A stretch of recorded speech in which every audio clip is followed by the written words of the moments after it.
Yuhu, ketemu lagi nih sama Otan yang kece. Kali ini Otan mau ajak kalian jalan-jalan ke pabrik penetasan telur ayam PT Sirat Produce di Sukabumi nih. Berang-berang bawa berkat, yuk berangkat.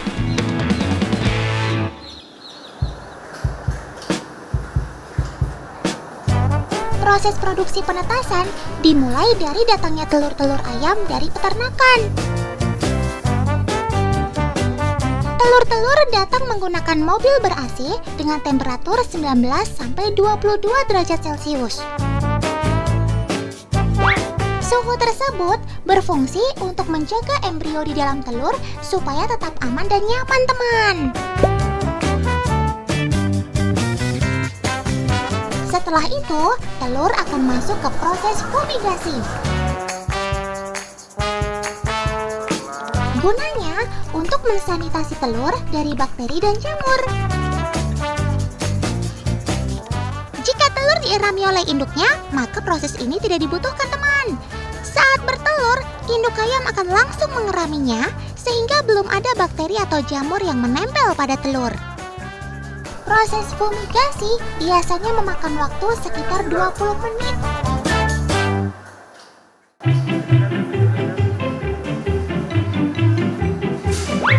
Setelah itu, proses selanjutnya adalah grading, teman.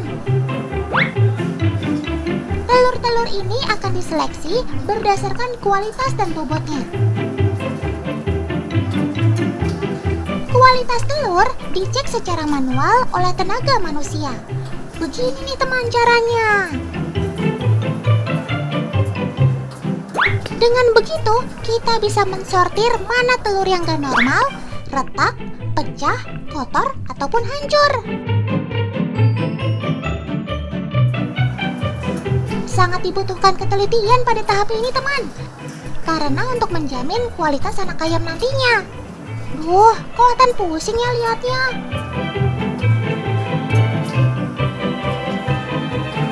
Telur-telur yang lolos uji kualitas selanjutnya ditimbang secara otomatis. Dengan menggunakan mesin egg grader, telur akan terpisah berdasarkan beratnya. Setelah terkumpul, sekarang tinggal menyusunnya ke dalam rak.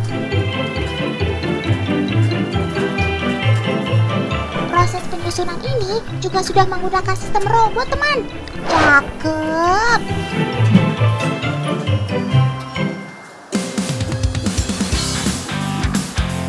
Telur-telur yang sudah tersusun rapih di dalam rak kemudian dimasukkan ke dalam suatu area. Namanya cooling room atau ruang pendingin. Suhu ruangan ini harus terjaga di kisaran 20 derajat Celcius ya, teman.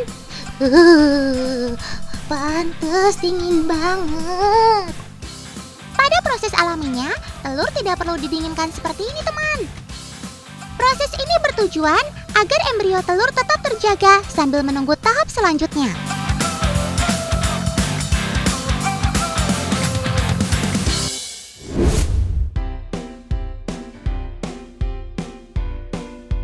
Sekarang, waktunya telur-telur ini masuk ke dalam mesin inkubasi, teman. Ini disebut mesin setter, teman. Di sini, telur akan otomatis dimiringkan ke kanan dan ke kiri dalam periode waktu tertentu. Suhu ruangan ini harus terjaga di angka 37 derajat Celcius.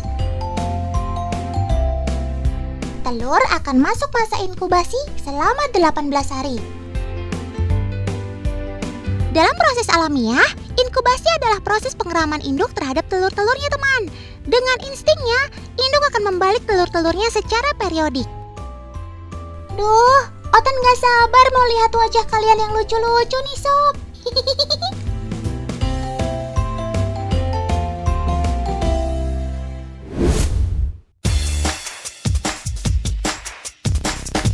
Setelah 18 hari di mesin setter, pasukan telur akan kembali disortir, teman. Telur akan diseleksi, mana yang dibuahi atau fertil dan mana yang tidak dibuahi atau infertil. Proses penyeleksiannya menggunakan cahaya yang minim dan terfokus pada telur. Pada proses ini, semua menggunakan tenaga manual, teman. Sama halnya dengan telur yang dirami oleh induknya, teman. Ada yang berhasil dan ada yang gagal. Biasanya, induk ayam akan membuang telurnya jika tercium bau yang tidak sedap. Telur yang berhasil dibuahi akan langsung masuk ke mesin penetasan. Calon sobat otan ini akan mendiami mesin penetasan atau hatcher selama 3 hari.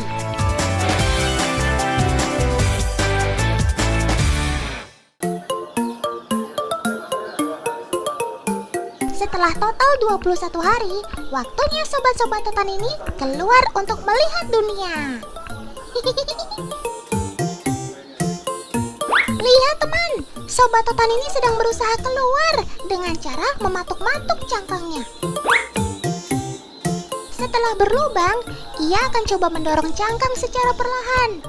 Begitu pula dengan telur yang dirami oleh induknya, teman. Anak-anak ayam akan berusaha sendiri untuk keluar dari cangkangnya. Sampai pada akhirnya, sobat otan ini pun resmi terlahir dengan menyandang gelar DOC, alias Day Old Chicken. Setelah lahir, para anak ayam ini langsung membantu membersihkan bekas sisa telurnya, teman. Cakep. Selamat ya sob, akhirnya kalian lahir dengan selamat.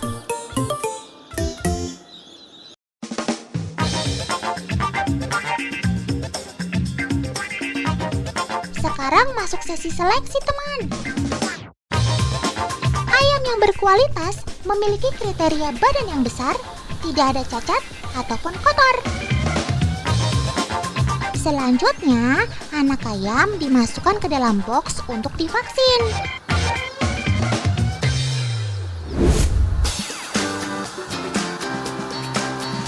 Proses vaksin sendiri sudah menggunakan mesin, teman. Tetapi tetap butuh tenaga manusia untuk memegang sobat otan ini. Vaksin diberikan untuk menjaga daya tahan tubuh sobat otan ini dan mencegah datangnya penyakit. Selanjutnya, mereka dikemas dengan kotak kardus untuk didistribusikan. Perjalanan yang panjang ya teman.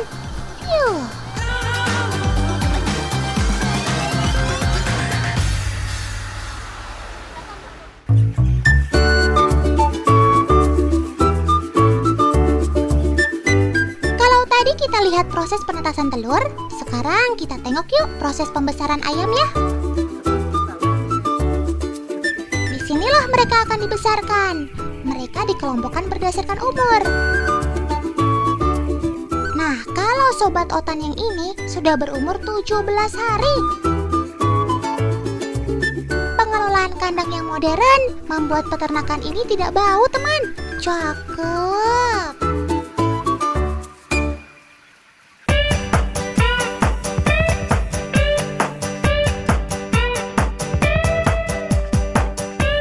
Pemberian pakan pun terjadwal dan tidak sembarangan. Proses pemberian makan pun sudah menggunakan mesin. Cukup masukkan pakan ke dalam mesin besar ini. Lalu mesin akan mendistribusikannya ke wadah tempat makan ayam. Kebayangkan kalau kasih makan satu-satu? Repot, bos.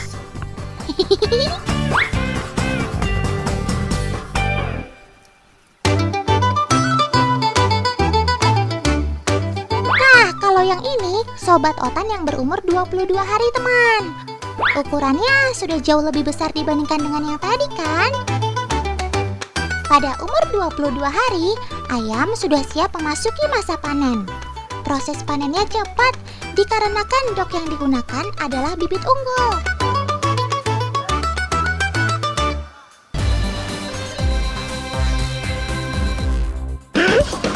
Masih gondrong nyucuk. Lihat.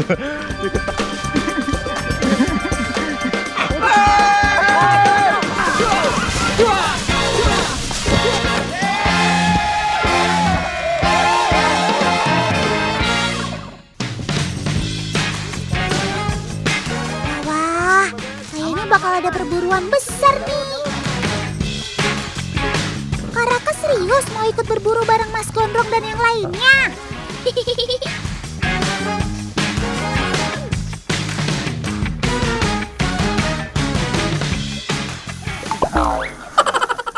Jangan Tan, licin banget.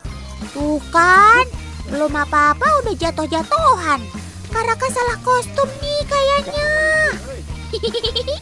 Tetap semangat ya Karaka. Jadi di sini tuh banyak perkebunan warga ya. Kayak perkebunan singkong, umbi-umbian yang dirusak sama hama babi hutan, Kang. Ini dia nih, salah satu alasan kenapa babi hutan dianggap hama oleh sebagian masyarakat di Indonesia. Mereka bisa merusak apa saja. Kenapa nih Kang? Ini nih Kang nih. Nah ini Kang. Berdua. Ini. Ada lapak bekas babinya nih. Tuh, nih. Ini bekas babi lewat nih. Nah, kayak itu tuh. Jalur babinya naik turun nih. Jadi jalur babinya buat naik turun dan ini ada Kalau gitu, ayo Kak, segera ikuti kemana anjing pemburu ini pergi. Mereka pasti sudah mengendus keberadaan babi hutan di sekitar tempat ini.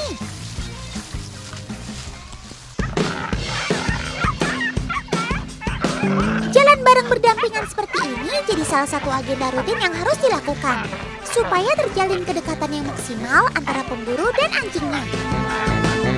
Selain melatih fisik, mendampingkan satu anjing dengan anjing lainnya juga bisa menimbulkan rasa saling kenal dan kedekatan antar mereka. Jadi saat berburu nanti, mereka nggak saling serang satu sama lain, melainkan mencari dan mendapatkan target yang sama. Mas Gondrong kenapa sih? Rusuh banget deh.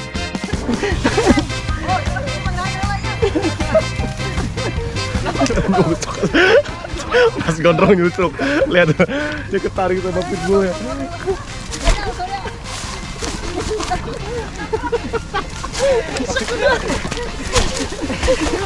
Gondrong kena. Hati-hati makan atuh, Mbak. Ya ampun, Mas Gondrong lagi, Mas Gondrong lagi. Terlalu semangat nih Mas Gondrong, sampai semak aja diterobos begitu.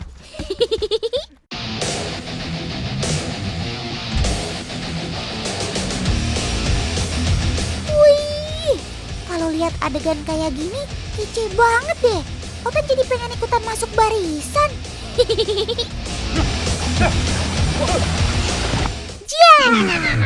Giliran Mas Gondrong kok malah jadi kocak gini ya. Mas Gondrong sepertinya harus kerja keras lebih banyak nih. Ayo Mas Gondrong, Otat kasih dukungan dan doa dari jauh ya.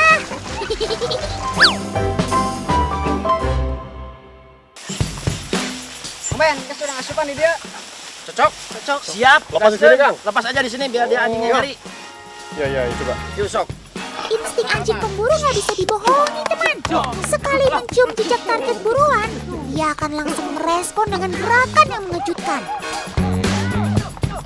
Tuh lihat, semangatnya bukan main. Ini menariknya kayak gini nih. Jadi kalau kita udah tahu di area ini tuh udah sekiranya ada babinya tuh udah mulai deket gitu, kita bisa lepas anjing-anjing yang kampung itu buat nyari. Nanti dia masuk sendiri ke hutan untuk nemuin si babi hutannya. Seru. Tanpa harus melihat, para anjing terlatih ini sudah bisa menunjukkan keahliannya melalui indera penciumannya. Kerennya lagi, mereka bisa mengendus bau target buruannya hingga jarak belasan kilometer. Bukan tanpa alasan anjing kampung dijadikan sebagai anjing pencari. Mereka punya jiwa jelajah dan punya keunggulan kekuatan fisik dan stamina dibandingkan dengan anjing ras seperti pitbull yang Mas Gondrong pegang ini. Anjing pitbull berperan sebagai eksekutor, yang artinya dia baru akan dilepas kalau babi sudah benar-benar ditemukan dan dikepung oleh para anjing pencari. Karakter anjing pitbull punya jiwa petarung tanpa kenal takut, seperti si Zoro ini. Sabar ya Zoro, belum saatnya kamu dilepas. Biarkan kawanan penjelajah yang lebih dulu menunjukkan keahliannya. Nah, kamu istirahat saja dulu, biar tenaganya kumpul. Saat proses pencarian seperti ini tidak sepenuhnya menjadi tugas kawanan anjing kampung. Para pemilik juga punya peran untuk memberikan semangat pada anjing-anjingnya dengan berteriak-teriak seperti ini. Tidak sembarang teriak, semua yang diucapkan merupakan perintah langsung untuk para anjing. Lengkap banget ya ternyata, keren Max.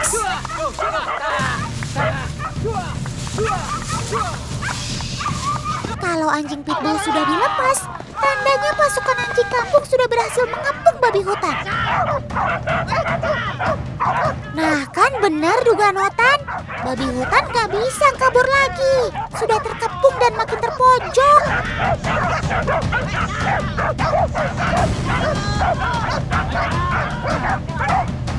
Otan yakin kalau dibiarkan terlalu lama, babi hutan bakal jadi pelampiasan amarah para anjing kampung.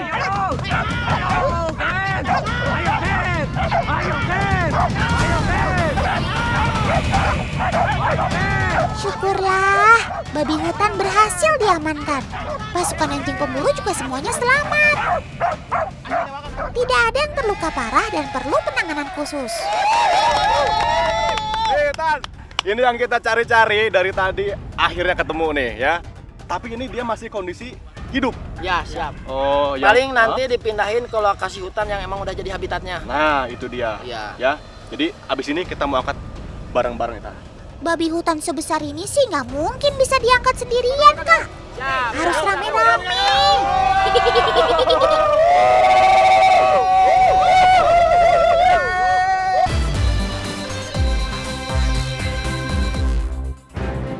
Ada yang tenggelam.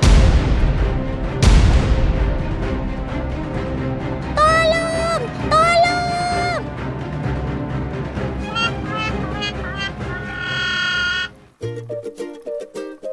Walah, Otan salah pemirsa.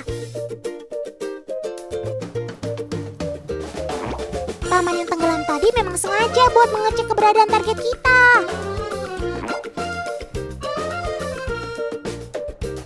Setelah target terlihat, mereka mulai mengapung dengan jaring ini. Dibutuhkan kerjasama banget nih teman. Sepertinya akan mulai ditarik. Ayo paman, semangat!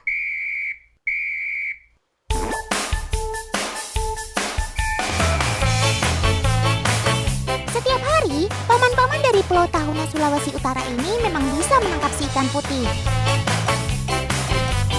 Ikan putih adalah sebutan untuk ikan teri, teman.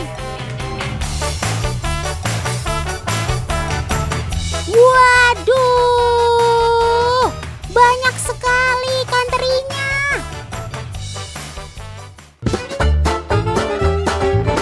Kalian tahu kan kalau ikan teri termasuk ikan pelagis? Tapi kalian tahu tidak apa artinya pelagis itu? Secara sederhana, ikan-ikan pelagis adalah ikan-ikan laut yang selalu ada di tengah sampai di permukaan laut. Oh iya, dia termasuk dalam keluarga Engraulidae atau ikan-ikan kecil yang hidup di air asin.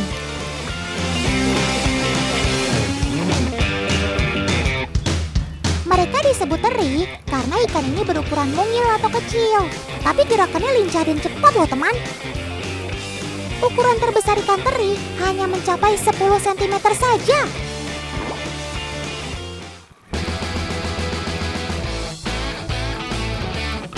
Karena bentuknya yang kecil dan warnanya yang keperakan ini, ikan teri seringkali menarik perhatian dan menjadi mangsa ikan-ikan yang lebih besar. Waduh, beraninya sama yang kecil nih, curang!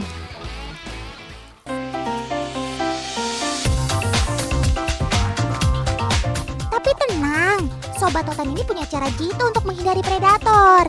Si ikan teri termasuk hewan komunal, artinya hidup berkelompok. Ikan-ikan kecil ini selalu berenang bersama-sama untuk menghindari predator dan juga mencari makan. Dengan berenang schooling atau bergerombol ini, ikan teri akan mengecoh musuh karena gerombolan ini terlihat seperti ikan besar. Musuh juga akan bingung karena banyaknya objek yang bergerak. Sensor penglihatan musuh pun bakal kacau. Dan akhirnya, sang predator akan sulit memilih satu ikan dari sekian ribu ikan yang bergerak bersama-sama seperti ini. Pintar juga kamu, Sob. Kermak.